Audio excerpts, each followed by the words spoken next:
Oke, baik, saya dengan Ibu Christina Magdalena Bortambobolon, Magister Kesehatan, salah satu dosen di Universitas Imelda Medan. Nah, perkenalkan juga mahasiswa saya. Saya Nadia Aulia, mahasiswa S1 Keperawatan tingkat 3 kelas A, Universitas Imelda Medan. Baik, dan saya masih membawa mata kuliah keperawatan agregat komunitas. Dan saat ini saya masuk di kelas tingkat 3A Prodi S1 Keperawatan. Kami mau berbagi cerita ya tentang kesehatan. Topiknya saat ini tentang hipertensi pada lansia. Kita tahu ya, Dik, kalau hipertensi pada lansia berarti pasiennya atau kliennya yang sudah lanjut usia gitu ya. Usianya itu kira-kira usia berapa aja itu ya, Dik? Kalau untuk laki-laki, Bu, biasanya usia di atas 50 tahun yang lanjut usia. Kemudian untuk yang perempuan itu biasanya kalau memasuki masa menopause, Bu, di atas usia 45 tahun. Iya. Nah, jadi hipertensi pada lansia ini itu tentang tekanan darah tinggi yang disebabkan berbagai faktor ya. Termasuklah situ tadi cerita kita tentang penuaan, perubahan hormon dan gaya hidup. Banyak yang masa-masa muda tidak memperhatikan kesehatannya. Jadi ketika dia tua, cepat dia mendapatkan penyakit seperti hipertensi ini gitu. Nah, apa sih kegagalan kita di masa muda tidak memperhatikan kesehatan kita? Mungkin asupan kita gitu ya, asupan makanan yang kita konsumsi selama ini. Jadi kita pikir itu penting untuk tubuh kita, ternyata sudah berlebih dan tidak dibutuhkan oleh tubuh, benar ya? Oke. Nah, hipertensi pada lansia ini beresiko bisa menyebabkan komplikasi. Paling fatal itu dia stroke hemorrhagic ya. Ada juga stroke non hemorrhagic. Kemudian dia penyakit jantung dan penyakit pada ginjal. Itu udah tindak lanjutnya itu komplikasinya ya. Terganggulah organ tubuh manusia tersebut.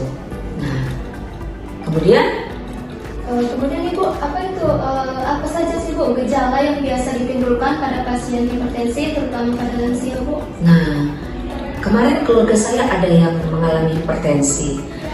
Langsung saya dengar dia bicara tentang gejala dan keluhannya gitu ya. Dia mengalami pusing di kepalanya, ada mual muntah, kemudian keringat dingin gitu ya, sesak napasnya pun terengah-engah gitu, gelisah, pandangannya kabur, seperti kayak hitam gitu ya. Kalau tiba-tiba dia mengalami hipertensi itu ya, matanya berkunang-kunang. Kemudian biasanya pasien yang hipertensi itu dia mudah marah, telinganya berdengung, emosinya tidak dapat dikontrolnya gitu ya. Nah, banyak hal yang perlu kita perhatikan pada hipertensi itu tadi. Penyebab hipertensi pada lansia itu salah satu penuaan. Nah, kalau kita udah tua itu pasti terjadi penurunan fungsi tubuh. Apapun ceritanya, kita tidak muda lagi, sudah tua gitu. Kalau sudah tua, ada sesuatu respon tubuh kita menunjukkan ketidakmampuan tubuh kita untuk menerima apa yang kita makan, apa yang kita minum. Jadi banyak yang perlu kita jaga di sini. Penuaan tadi ya. Kemudian perubahan hormon itu juga respon tubuh, ya kan? Kemudian faktor keturunan. Jadi kalau orang tuanya hipertensi, mau tuh salah satu anak yang dia miliki mempunyai penyakit hipertensi seperti yang dialami sama orang tuanya ya. Kemudian ada gangguan tidur, insomnia. Nah, dia sulit tidur gitu. Karena apa tadi? Gelisah. Kita tahu tadi penyebabnya adalah gelisah ya, gelisah. Kemudian pasti terganggu lah istirahat tidurnya. Kalau manusia tidak enak tidurnya kan nggak bagus emosinya itu kan. Jadi perlu kita juga tidurnya fine gitu ya, cukup ya, 6 sampai 8 jam. Iya, 6 sampai 8 jam dalam sehari. Nah, kemudian penyebab hipertensi juga banyak orang masa mudanya dia sering mengkonsumsi atau minum yang namanya alkohol gitu. Nah, jadi dia nggak pikirkan masa tua, nantilah itu tua itu, ya masa muda lah yang kita nikmati dengan cara kita katanya. Padahal caranya salah ya. Kemudian merokok, ada orang satu hari merokok itu kan bisa sampai 6-10 bungkus, luar biasa.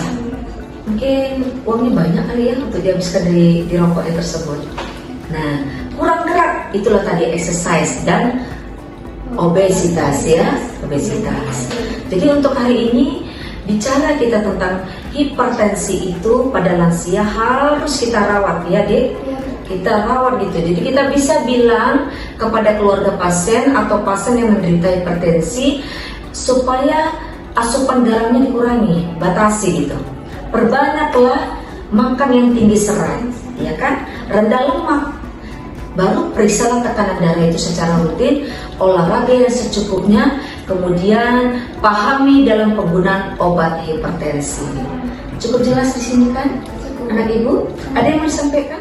Bertanya Bu, tadi kan sudah Ibu jelaskan juga gejalanya, kemudian penyebabnya, kemudian ada juga beberapa cara merawatnya seperti berolahraga, konsumsi makan yang tinggi serat. Kemudian Bu, apakah hipertensi ini bisa disembuhkan Bu pada lansia yang sudah menderita hipertensi?